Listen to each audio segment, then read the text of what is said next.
ተመልካቾቻችን ቀጣዩ የቢዝነስ መረጃችን ደግሞ የኒያ ፋይናንሻል ቴክኖሎጂስ ከሰሞኑ ይፋ የሚያደርገው አዲስ የቴክኖሎጂ ውጤት አለ። እንግዲህ ይህንን የቴክኖሎጂ ውጤት የሁላችንንም የሐጅና ዑምራ ህልም እውን የሚያደርግ እንደሆነም ታምኖበታል። በዚሁ ዙሪያ ተጨማሪ መረጃ ሊሰጡን ስቱዲዮአችን እንግዲህ እንግዳ ጋብዘናል። ወደሱ እናልፋለን።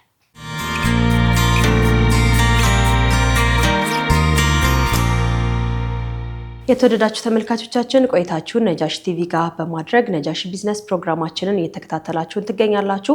አጫጭርና ወቅታዊ የቢዝነስ መረጃዎችን ወደ እናንተ እያደረስን ነው የምንገኘው። አሁን ደግሞ ሌላ የቢዝነስ መረጃችን ላይ ነው የምንገኘው። ከሰሞኑ ኒያ ፋይናንሻል ቴክኖሎጂስ ይፋ የሚያደርገው አዲስ የቴክኖሎጂ ውጤት አለ። ይህ የቴክኖሎጂ ውጤት እንግዲህ በተለይም ደግሞ ሐጅና ዑምራ ለማድረግ ህልም ላላችሁ ሰዎች በሙሉ መፍትሄ ይዤ መጥቻለሁ እያለን ነው የሚገኘው። ይህ ቴክኖሎጂ ምን ነገሮችን ይዟል፣ እንዴት ነው መጠቀም የምንችለው የሚለውን ደግሞ እዚህ ስቱዲዮአችን ሰው ጋብዘንላችኋል። ከእንግዳችን ጋር የምናደርገውን ቆይታ ተከታተሉን፣ አብራችን ቆዩ።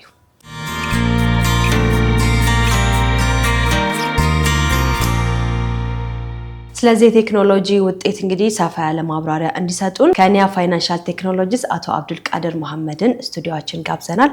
ሰላም አለይኩም። ወአለይኩም ሰላም ወራህመቱላሂ ወበረካቱ። እንዴት ናችሁ? አልሐምዱሊላህ። ኒያ ፋይናንሻል ቴክኖሎጂስ አዲስ የሆነ የቴክኖሎጂ ውጤት አፕሊኬሽን ይዛችሁ እየመጣችሁ ነው ከሰሞኑ። እሱን እየነገራችሁ ነበር። እስኪ ምን ይመስላል አፕሊኬሽኑ? ኒያ ፋይናንሻል ቴክኖሎጂ በኢትዮጵያ ለመጀመሪያ ጊዜ በሞባይል መተግበሪያ አጭር የሆነ ለሰዎች ቀላል በሆነ መልኩ ከፕሌይ ስቶር አውርደው ለመገልገል የሚያመች በፊት ስንጠቀምበት የነበረውን ባህላዊ እቁብ ዘዴ ወደ ዘመናዊ በመተግበር ለሰዎች ቀላል በሚሆን መልኩ የተዘጋጀ አፕሊኬሽን ነው። ይሄን በተመለከተ ደግሞ ፕሌይ ስቶር ላይ ገብታችሁ እንድትወርዱና እንድትጠቀሙ እናሳስባለን። በመቀጠል ደግሞ ይህንን ዋናው የተቋቋመበት ዓላማ ሰዎችን በአጭር ቁጠባ ትንሽ ገንዘብ በማዋጣት የዑምራና የሐጅ ፍላጎታቸውን ለማድረስ የሚያመች አፕሊኬሽን ነው። ስለዚህ በኒያ ፋይናንሻል ቴክኖሎጂስ ይፋ በምታደርጉት አፕሊኬሽን በመጠቀም ሰዎች በየጊዜው ከሚያገኙት ገንዘብ አንዳንድ ጊዜ እንዴት ነው ብር አንድ ጊዜ ከፍሎ መሄድ የሚከብዳቸው በጣም ብዙ ሰዎች አሉና ለነሱ መፍትሄ ይዛችሁ ነው የመጣችሁት ያሉኝ ነውና እንዴት ነው ሰዎች በዛ ላይ መቆጠብ የሚችሉት የሚለው አሰራሩ ምን ይመስላል? አፕሊኬሽኑን አውርዶ ስልካቸው ላይ አስቀምጦ አጠቃቀሙ ምን ይመስላል የሚለውን በደንብ ብናየው ጥሩ ነው። እንዴት ነው ብሩን ወደዛ የሚያስገቡት? በምን ያህል ጊዜ ነው የሚደርሳቸው? እንዴትስ ነው የሚደርሳቸው እቁቡ የሚለውን ማለት ነው። የኒያ ፋይናንሻል ቴክኖሎጂን የመተግበሪያ ካወረዱ በኋላ እንደየገቢ መጠናቸውና እንደየሰው ፍላጎት የተለያዩ ካታጎሪዎች አሉ። ከዛ ውስጥ ደግሞ ያው በአነስተኛ ቁጠባ በመካከለኛና እስከ ከፍተኛ ባለ ሁኔታ ላይ የተመሰረተ ነው። ለምሳሌ የጊዜ ገደቡን ከ3 ወር ጀምሮ አለ። 3 ወር ላይ የሚጠናቀቅ አለ፣ በ6 ወር አለ፣ 9 ወር አለ፣ 1 ዓመት እስከ 2 ዓመት ድረስ ከፍተኛው አለ ማለት ነው። ስለዚህ ሰዎች ባላቸው የቀን ገቢ ወይም ደግሞ ባላቸው ገቢ መጠን የሚቆጥቡበት መጠን ይለያያል ማለት ነው። አሁን ለምሳሌ ለ6 ወር የሚደርሳቸው ከሆነ ለ6 ወር ይሄን ያህል ተብሎ ይተቀመጣል። ለ3 ወር የሚደርሳቸው ከሆነም እንደዛ ይተቀመጣል ማለት ነው። ከዛ ውጭ ደግሞ እንዴት ነው የሚሆነው? አሁን ልክ እንደ እቁብ ነው ወይስ እንደ ቁጠባ ነው? አንድ ጊዜ ጥለን የሚደርሰን ነገር ነው ወይስ እንዴት ነው? ወይስ የራሳቸውን ገንዘብ እዛው ተጠራቅሞ ልክ እንደ ሴቪንግ የሚደርሳቸው ነው የሚለውን ግልጽ እናድርገው። ምንድነው ዋናው ዓላማው? በዚህ በኒያ ፋይናንሻል ውስጥ የተሳሰሩ ሰዎች ዋና ዓላማቸው ዑምራ ማድረግ ስለሆነ ያንን ገንዘብ በተመጠነው የገንዘብ ስኬጁል መሰረት በተመጠነው የገንዘብ አከፋፈል መሰረት ያንን ሂሳብ ሲከፍሉ ይጠራቀማል። ለተወሰኑ ሰዎች ደግሞ የተጠራቀመው ገንዘብ እጣ ይወጣል። በወር አንድ ጊዜ የሚደረግ እጣ አለ። በወር አንድ ጊዜ በሚወጣው እጣ ላይ የሚደርሳቸው ሰዎች ሙሉን የዑምራ አገልግሎት ያገኛሉ ማለት ነው። ቀሪዎቹም እንደዚሁ እያለ እጣቸው የሚያልቀው ገደቡ የተቀመጠበት ጊዜ አለ። 1 ዓመት ቢለው 1 ዓመት ላይ ሁሉም ተጠናቅቆ ያልቃል ማለት ነው። 3 ወር የተባለው 3 ወር ላይ ተጠናቅቆ ያልቃል። እንደዛ እየተባለ ይቀጥላል ማለት ነው። ይህ የቴክኖሎጂ ውጤት እንግዲህ ያው ሰዎች ቤታቸው ሆነው በስልካቸው ሊጠቀሙት የሚችሉበት ነገር ነው። ምናልባትም ደግሞ አንድ ላይ ብራቸው የሚሰበሰቡ ሰዎችም አንድ ላይ የማይተዋወቁበትም ነገር ሊፈጠር ይችላል እና እንዴት ነው የሚደረገው?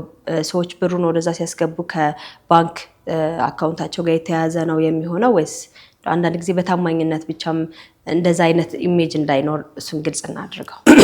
ምንድነው እኛ ፋይናንሻል በአጠቃላይ የህግ ግራውንዱን የያዘ ነው። የተለያዩ የህግ መንግስታዊ የሆኑ ነገሮች ይደርዳል።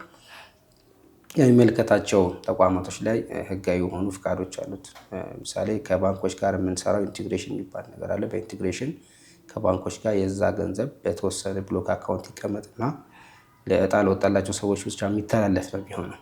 ከዛ ውስጥ የእኛ ፋይናንሻል የፐርሰንቴጅ ፕሮፊቱን በተለየ አካውንት ይቀመጣል። የአባላቶቹ በተለየ አካውንት ይቀመጥና በዛ መልኩ እነዚህን ሰርቪስ የሚያገኙ ሰዎች ብቻ እጣው ሲደርሳቸው ለባንክ በማሳወቅ ያ ነገር ተከፋይ እንዲሆን ይሆናል። ያ ተከፋይ በሚሆንበት ሰዓት ደግሞ የቀጥታ ለአገልግሎቱ ነው ተከፋይ የሚሆነው። ገንዘቡ ለአገልግሎት ክፍያው ነው የሚውለው ለኡምራው ማለት ነው። በዚህ መልኩ ነው የሚሆነው። የእነሱ ገንዘብ ያው ብሎክ አካውንት ሆነው ሴቭ በሆነ ነገር ነው የሚደረገው። ኢንቴግሬሽኖቹን ከተለያዩ ባንኮች ጋር እየተሰሩ ነው ያሉት። እነሱን ደግሞ ያው በሂደት እናሳውቅ ይሆናል ማለት ነው። አሪፍ። ስለዚህ አሁን ሰዎች ለኡምራ ብለው ሴቭ ያደረጉትን እቁብ እየጣሉበት ያለውን ገንዘብ ለሌላ ነገር እንዲያወጡት አይደረግም ማለት ነው። ቀጥታ ወደ ኡምራ አገልግሎትን ወደ ኡምራ ጉዞ እንዲሄዱበት ነው የሚደረገው ማለት እንችላለን። ምክንያቱም ያው አላማውም የተቋቋመበትም አላማ ዋናው በረጅም ጊዜ ወይም ደግሞ በተወሰኑ የጊዜ ሰሌዳዎች ኡምራ ፍላጎት ያላቸውን ሰዎች ብቻ ለማስተናገድ ሲባል ነው ይሄ ነገር ድርጅቱም የተቋቋመው። ስለዚህ ከዛ ውጭ ባለው ሁኔታ ሌላ እቁብ ነው እንጂ ይሄ ኡምራ ንያ እቁብ የሚል ስለሆነ ራሱም የተነሳበት አላማ እቁብን ይጥላሉ። እጣ ሲወጣላቸው ወደ ኡምራ ይሄዳሉ ማለት ነው። እነዚህ ሰዎች ተሰብስበው የሚገቡበት እቁብ ማለት ነው። አሪፍ። እንግዲህ የፊታችን ቅዳሜ ደግሞ ይህንን አፕሊኬሽን ለህዝብ ይፋ የምታደርጉበት ትልቅ የሆነ መድረክ ተዘጋጅቷል እና እስኪ ስለሱ ደግሞ የተወሰነ ቀድሞ ፍንጭ ስጡን። ያው የቅዳሜ ሐምሌ 4 በአድዋ መታሰቢያ ህዳሴ አዳራሽ ላይ የሚካሄድ ከ8 ሰዓት ጀምሮ ፕሮግራም አለ። የአፕሊኬሽኑን በተመለከተ አፕሊኬሽኑ ያበለጸገው ካምፓኒ ከኛ ድርጅት ጋር በመሆን የአፕሊኬሽኑን ሁኔታ ያስረዳል። የተለያዩ እንግዶች ይኖራሉ። የመንግስት ባለስልጣናት ከተለያዩ አጋር ድርጅቶች እና ከመጅሊስ ከሚመለከታቸው አካሎች ጋር የተዘጋጀበት ፕሮግራም ይኖራል ማለት ነው። በዛ ላይ ለሰዎች የማሳወቂያ ፕሮግራም ይኖራል ማለት ነው። ስለዚህ የፊታችን ቅዳሜ የሚደረገው ፕሮግራም ላይ በጣም ብዙ ሰዎች ይገኛሉ አሁን እንዳልከው። ከዛ ውጭ ደግሞ አንዳንድ ጊዜ አዳዲስ ቴክኖሎጂዎች ሲፈጠሩ ወይም አዳዲስ ቴክኖሎጂዎች ሲመጡ ሙስሊሙ ማህበረሰብ እንዴት ነው ይሄ ነገር ይቻላል አይቻልም ወይ ከሸሪዓው አንጻር እንዴት ይታያል የሚለውም ደግሞ ጥያቄ የሚያነሱ ሰዎች አሉና እሱም በየፊታችን ቅዳሜ በሚዘጋጀው መድረክ ላይ በግልጽ የሚቀርብ ይሆናል እያልከኝ ነበረ ከቅድም እየመጣን እያለ ማለት ነው። ስለዚህ የፊታችን ቅዳሜ የሚካሄደውን ፕሮግራም ሰዎች መካፈል ቢፈልጉ ወይም እናንተን ማግኘት ቢፈልጉ አድራሻ ካላችሁ አድራሻ ብትነግሩን አሪፍ ይመስለኛል። አድራሻ ቢሮአችን ቤተል ነው ያለው።